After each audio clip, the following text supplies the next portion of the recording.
جو اللہ کے حضور نیازمندیاں پیش کرتے ہیں، اللہ کے حضور اپنی محبتیں پیش کرتے ہیں، کبھی مال خرچ کرتے ہیں، کبھی سجدے کرتے ہیں، کبھی رکوع اور قیام میں وقت گزارتے ہیں، کبھی وہ روزے رکھتے ہیں، کبھی دیگر صالح اعمال کے ذریعے سے اپنے رب کی رضا جوئی حاصل کرنے کے لیے کوشاں ہیں.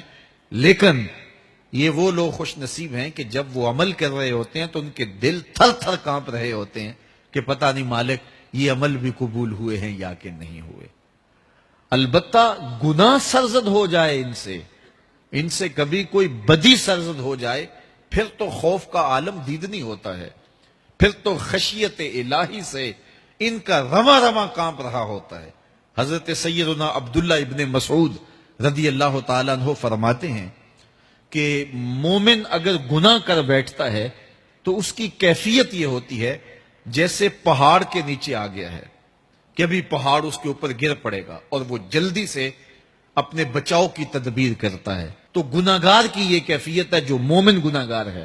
جب وہ گناہ کر بیٹھتا ہے تو پھر وہ ڈرتا ہے، جلدی سے توبہ کرتا ہے، اللہ کو منانے کے لیے چیختا ہے، چلاتا ہے، ہاتھ جوڑتا ہے، معافیاں مانگتا ہے، سجدے کرتا ہے، آنکھوں سے آنسو چھم چھم ٹپکتے ہیں، مالک مجھ سے گناہ ہو گیا، میرا گناہ معاف کر دے. یہ مومن کی کیفیت ہے. وہ بے چین ہو جاتا ہے کہ اس کی تلافی کیسے ہو، مجھ کو معافی کیسے ملے، رب راضی کیسے ہو، میں اس کی نافرمانی کر چکا ہوں، اس کے حکم کو توڑ چکا ہوں.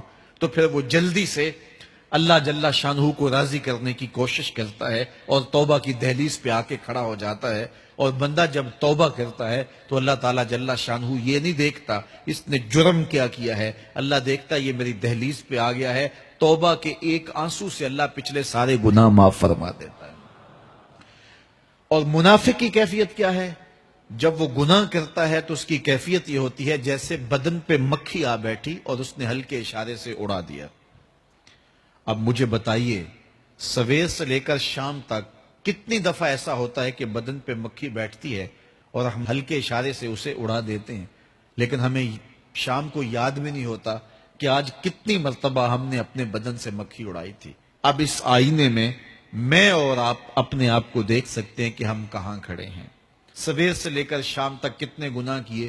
شام کو سوتے ہوئے دماغ پر، دل پر کوئی بوجھ نہیں ہوتا کہ آج اتنی نمازیں چھوٹی، آج اتنوں کے دل دکھائے، آج اتنوں کی غیبت کی، آج اتنوں کو گالی دی، آج اتنا حق غصب کیا، آج اتنا ٹیکس چوری کیا، آج اتنی رشوت لی، آج اتنی زیادتیاں کی، آج اتنا جھوٹ بولا. سویر سے لے کر شام تک اتنا کچھ ہوا، لیکن شام کو چین سے سو گئے، آرام کی نیند سو گئے. کوئی دماغ کے اوپر بوجھ ہی نہیں ہے، کوئی دل کے اوپر بوجھ ہی نہیں ہے کہ ہم نے اتنے گناہ کیے آج سارا دن میں. تو اگر یہ کیفیت ہے تو پھر یہ نفاق اندر اتر گیا ہے اور اچھی طرح رچ بس گیا ہے. لیکن اگر زندگی میں کبھی کوئی خطا، کوئی غلطی سرزد ہوتی ہے تو اس کا بوجھ، اس کی ندامت بے چین کر دیتی ہے. زندگی کا لف و نشر غیر مرتب ہو جاتا ہے، جینا مشکل ہو جاتا ہے، تباہ پہ بوجھ ہوتا ہے. تو پھر اللہ کا شکر ادا کریں اور اس کے حضور رجوع کریں. اگر وہ کیفیت ہے پھر اللہ سے توبہ کریں اس بات کی کہ ہمارے اندر نفاق اتر گیا اور ہمارے من ستھرے نہیں رہے. گناہ پر گناہ کرنے کے باوجود بھی ہمیں کوئی فرق نہیں پڑتا.